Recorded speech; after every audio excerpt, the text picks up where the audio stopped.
को रोटी अदा कर दे, किसी गरीब के घर दे दे, और उसी रोटी देने के बाद इंशाल्लाह 11 दिन ये रोटी दे, उसी के बाद इंशाल्लाह रिस्क वाली बंदिश जो है ख़त्म होने लग जाएंगी। अल्हम्दुलिल्लाहि रब्बिल आलमीन व अला आलिहि व सहाबिहि अजमाइन, अम्मा बाद फ़अऊज़ु बिल्लाहि मिनश शैतानिर रजीम, बिस्मिल्लाहिर रहमानिर रहीम। मामलात ज़िंदगी के अंदर रिज़्क़ के इतने मुश्किलात हैं कि इस वक्त आप ख़ुदकुशी करने पर मजबूर हो गए हैं।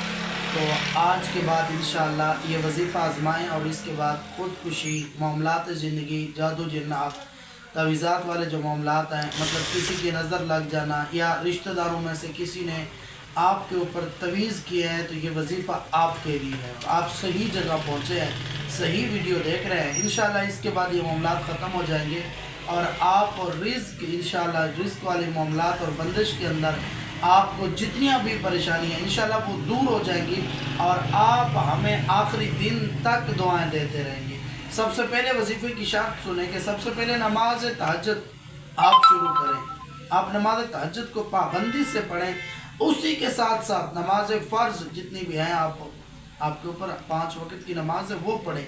और उसके साथ एक अमल है जिसके अंदर आप अपने बच्चों पर थोड़ी सी नज़र रखें कि कहीं वो घर के अंदर बचे हुए खाने के टुकड़े, रोटी के टुकड़े वो कहीं फेंक तो नहीं रहे, कि आपके घर के अंदर बहरूमती तो नहीं हो रही रिज़्क़ की।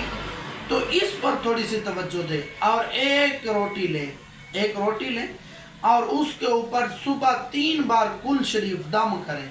दम करने के बाद वो किसी फ़कीर को रोटी अदा कर दे, किसी गरीब के घर दे दे, और उसी रोटी देने के बाद इंशाल्लाह 11 दिन ये रोटी दे, उसी के बाद इंशाल्लाह रिस्क वाली बंदिश जो है ख़त्म होने लग जाएंगी और इंशाल्लाह ये मामलात ख़त्म होने लग जाएंगे। और ये 2 शर्तें साथ में आजमाएं। एक, घर के अंदर चेक करें कि रोटी की बहरूमती तो नहीं हो रही। दूसरा ये देखें कि बच्चे चल फिर कर, टुर घूम कर, भाग कर खाना तो नहीं खाते। ये 2 तरबीतें ठीक करें, एक जगह पे बिठा कर खाना खिलाएं। इंशाल्लाह जो भी मामलात हो, इंशाल्लाह रिज़्क़ वाले मामले में ये फिट वजीफ़ा है। इंशाल्लाह इसमें बहुत फ़ायदा होगा। अल्लाह ताला आपको मज़ीद बरकतें अता फरमाए।